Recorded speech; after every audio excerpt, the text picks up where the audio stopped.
চেন্নাই এবং ভেলুর হসপিটাল থেকে এনাকে বলা হয়েছিল এনার কিডনি নাকি স্ট্রিঙ্ক হয়ে গেছে, ছোট হয়ে গেছে, এনার অবস্থা খুব খারাপ, ইনি আর বাঁচবেন না।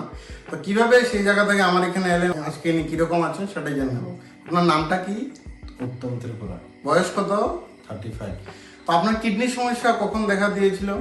2023 থেকে জানি আর কি শুরু হয়েছে। প্রথম কোন জায়গায় গিয়ে ধরা পড়েছিল?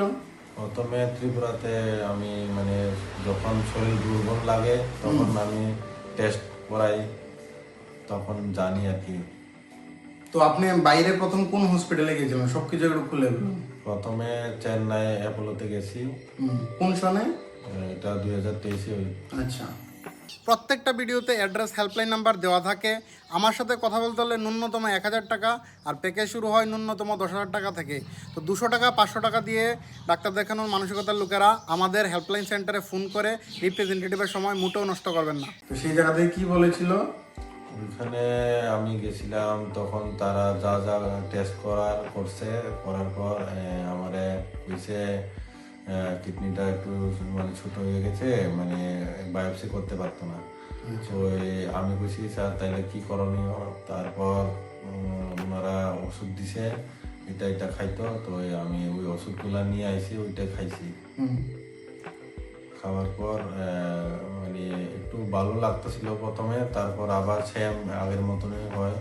তারপরে আমি নেক্সট ডে আরো 6 মাস পর চেন্নাই বেলুরে যাই। ওই বেলুরে যাইয়া সেম টেস্ট গুলা করার পর ওনারাও বলছিল যে কিডনিটা ছোট হয়ে গেছে, তো বায়োপসি করতে পারতো না। তারপর আমার যা যা ওষুধ দেওয়া দিছে ওই ওষুধগুলাই খাইছি। তো আপনি যে এই যে বড় বড় হসপিটালে গেছেন 3 বার, টোটাল কত টাকা খরচ হয়েছে একবার যদি গেছেন? টোটাল প্রথমবার তো গেছিল 1,10,000, তারপর দ্বিতীয়বার গেছি 80,000 মতন গেছে, তৃতীয়বার গেছি 70,000 মতন গেছে। তো এই যে আমার কাছে যে আইছেন, আমার কাছে এই যে বাইরের হসপিটাল, তারা কি আপনার তো বারবারই কইছে যে দেইবার লাগা কিছুদিন পরে 6 মাস পর যাইতে, আপনার তো আর কোনো সলিউশন দিছে না। তো এই যে আপনি আমার কাছে আইছেন, আমি তো আপনার সলিউশন দিছি। আগে শরীরটা কিরকম আসলো আর এখন শরীর কিরকম?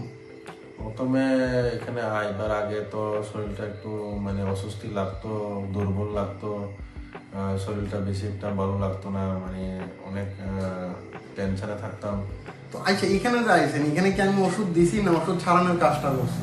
ওষুধ ছাড়াই যারা পাতা আগে আপনি কি কি ওষুধ খাইতেন? আগে প্রেসারের 2টা ওষুধ, 2 কোয়ালিটির ওষুধ দিছিল, ওটা খাইতাম। আর নুডোসিস করে একটা কিডনি ট্যাবলেট 500 নুডোসিস 500 খাইতাম। আর অ্যাটর বাস্টেস্টন এটা খাইতাম। আর ওইটাই 4 ধরনের ওষুধ দিছিল, ওইগুলো খাইতেন। এখন আপনার কতটুকু ওষুধ লাগে? এখন শুধু প্রেসারের 2টা ট্যাবলেট খাই, আর কোনো কিছু খাই না। তাও আবার রেগুলার খাইতে লাগে না? তো এইভাবে আপনার ওষুধ তো দিনে দিনে কমাইতেছে, দ্যাট মিনস আপনার শরীরে আগের থেকে অনেক ভালো ফিল করতেছে, তাই তো? তো এইভাবেই ওনাকে কোনো ওষুধপত্র দেওয়া হয়নি, উল্টা ওনার ওষুধ ধীরে ধীরে কমানো হচ্ছে। ওনার শরীরের কন্ডিশন দিনে দিনে ভালো হচ্ছে, উনি সুস্থতার দিকে যাচ্ছেন।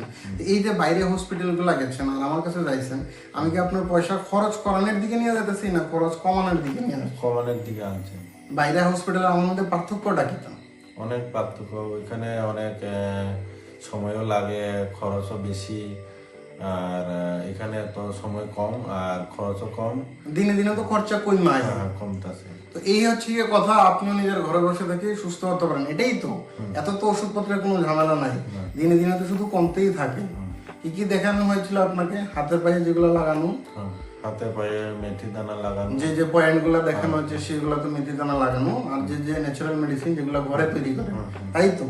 এমন কিছু তো খুব দামি কোনো কিছু দেওয়া হয়নি। তো এইভাবে থেকে ঘরে থেকে নিজেকে নিজে আস্তে আস্তে সুস্থ করে ফেলছেন। আগে থেকে আপনি 80% সুস্থ আছেন, পুরোপুরি হননি, বাট 80% সুস্থ আছেন।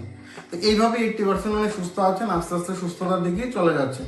ঘরে থেকে নিজেকে নিজেই সুস্থ করতে পারেন এই পদ্ধতির মাধ্যমে। তো ওনাকে সুস্থ করার জন্য আমরা NLP, স্বরবিজ্ঞান, রিফ্লেক্সোলজি, ন্যাচারোপ্যাথি, পঞ্চগব্য এই ধরনের মেথড ব্যবহার করা হয়েছে এবং নিজের ঘরে থেকেই উনি আজকে সুস্থ হচ্ছেন। ধন্যবাদ।